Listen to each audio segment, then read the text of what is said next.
E aí, meus consagrados, dia 4 do nosso 31 dias de sabedoria. Hoje eu vou começar com uma pergunta. Eu quero saber se você se sente que deve alguma coisa para Deus, se tem que pagar alguma coisa, fazer alguma coisa por merecer, para Ele te abençoar. E eu vou te falar, se você acha que tem alguma dívida com Deus, ou se tem que fazer tudo certinho para Ele te abençoar, você está pensando como um escravo e não como um filho. Por isso nós vamos ler Provérbios 4 e ver como Deus é um pai bom e como Salomão entendeu isso e prosperou na vida dele. E eu tenho certeza que depois que você ver esse vídeo, você vai ver como Deus é um pai bom e te ama e tem o melhor para ti. Obrigado, Pai, porque Tu estás conosco, Teu favor está sobre a nossa vida.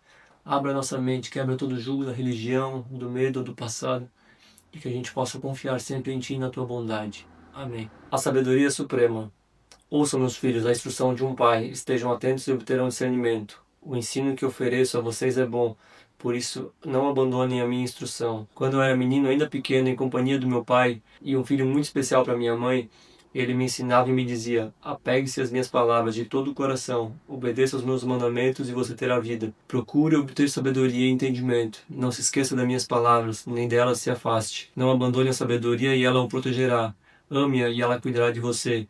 O conceito da sabedoria é procure obter sabedoria. Use tudo o que você possui para adquirir entendimento. Dedique a autoestima à sabedoria e ela o exultará. Abrace-a e ela o honrará. Ela porá um belo diadema sobre a sua cabeça e dará de presente a você uma coroa de esplendor. Ouça, meu filho, e aceite o que eu digo, e você terá vida longa. Eu o conduzi pelo caminho da sabedoria e o encaminhei por veredas retas. Assim, quando você por ela seguir, não encontrará obstáculos. Quando correr, não tropeçará. Apegue-se à instrução, não a abandone. Guarde-a bem, pois dela depende a sua vida. Não o siga pela vereda dos ímpios, nem ande pelo caminho dos maus. Evite-o, não passe por ele. Afaste-se e não se detenha, porque eles não conseguem dormir enquanto não fazem o mal. Perdem o sono se não causarem ruim a alguém. Pois eles se alimentam de maldade e se embriagam de violência. A vereda do justo é como a luz da alvorada, que brilha cada vez mais até a plena claridade. Mas o caminho dos ímpios é como densas trevas, nem sequer sabem em que tropeçam. Meu filho, escute o que eu digo a você, preste atenção nas minhas palavras.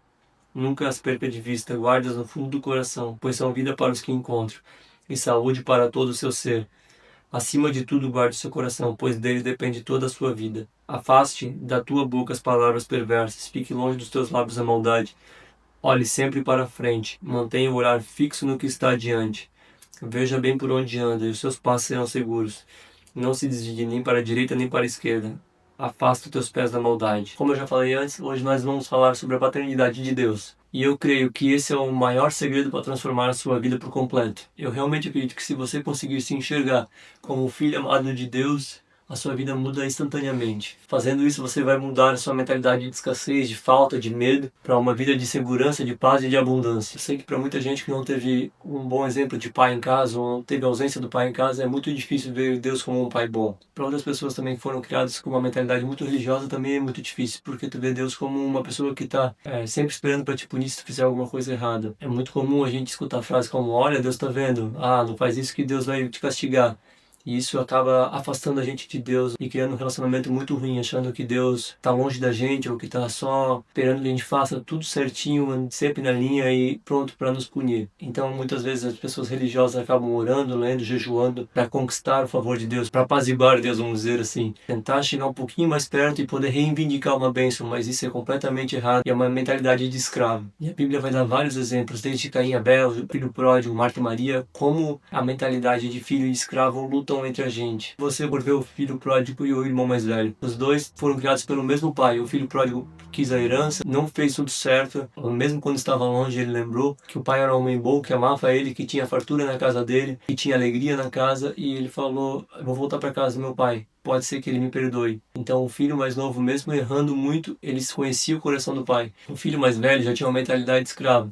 Porque quando o irmão mais novo volta, ele não fica feliz. Ele fala pro pai: eu sempre trabalhei que nem um escravo para o senhor e nunca me desse nem um cabrito para celebrar com meus amigos. Ele não queria celebrar com o pai, ele não queria celebrar com a família, ele queria celebrar com os amigos e ele se via merecedor do trabalho que ele tinha feito. E o pai fala para ele: meu filho, era tudo teu, porque você não pegou a sua herança. Então os dois tinham o mesmo pai e um trabalhava como um escravo, como um funcionário e não como alguém que pertencia à família e que tinha uma herança. E a questão da paternidade é tão séria porque o próprio Jesus, quando vem à Terra, ele vem com esse objetivo de nos fazer filhos de Deus, para nos dar uma herança no reino de Deus. Isso é tão forte porque um dos principais motivos que os religiosos mataram Jesus na época foi porque ele falou que era filho de Deus.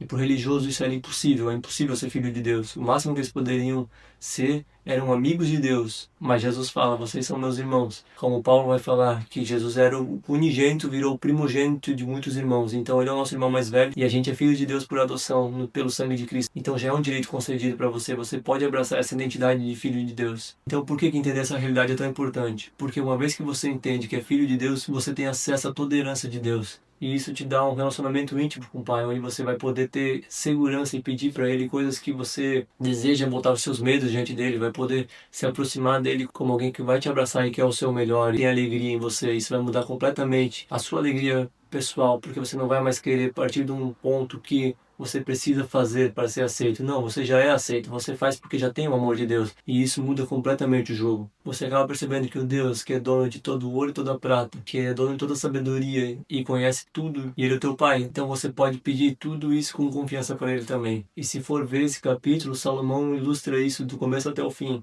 Ele usa muito a ilustração do pai. Então eu creio que Salomão viu essa paternidade de Deus e aprendeu isso. E por isso que ele foi tão próximo de Deus e tão sábio. Porque ele sabia que ele tinha paz com Deus e que Deus tinha o melhor para ele. E se for ver como Salomão descreve um pai, é sempre dando um conselho realmente de amor para o filho, sempre próximo, sempre querendo ensinar. E ainda que ele fala que o pai corrige em amor e para o crescimento e evolução do filho, não para causar vergonha ou medo. Então daqui para frente eu realmente espero que você consiga quebrar, se tem um jugo da religião, se tem uma mentalidade, às vezes de experiências pessoais com a falta de um pai dentro de casa ou um pai violento. Espero que você consiga desvincular essas duas realidades e olhar para Deus como um pai bom, que deu tudo que ele tinha. Eu gosto muito de uma pintura que ilustra isso, que é do Michelangelo, que ele pintou na Capela Sistina, que se chama A Criação de Adão. Adão ali representa toda a humanidade, porque Adão foi o primeiro homem, então ele serve como um tipo, um exemplo para toda a humanidade. Eu vou colocar a imagem aqui na tela. É uma pintura muito icônica, talvez você já tenha visto, mas o que chama a atenção é as mãos, porque elas estão centralizadas em destaque no quadro. Se você for reparar,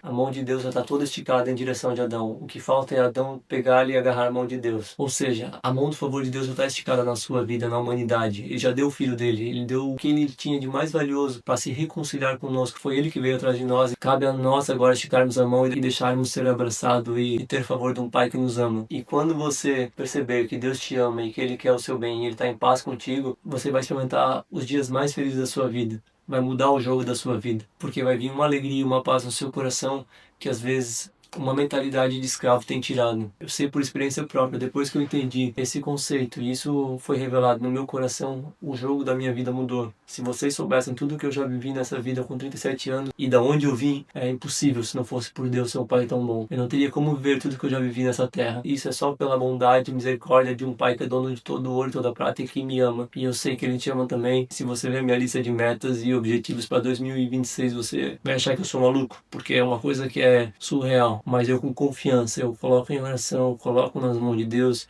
me alinho com o propósito dele, porque eu sei que para ele nada é impossível e ele tem o melhor para mim. E tem o melhor para você também. Confia que ele te ama e que ele é um pai bom e ele está em paz contigo. Mesmo quando você errar e você se afastar, assim como o pai do filho pródigo, o pai está sempre esperando. Cabe a gente agora se arrepender, voltar e querer o amor do pai de volta. Então é isso, raça, até amanhã.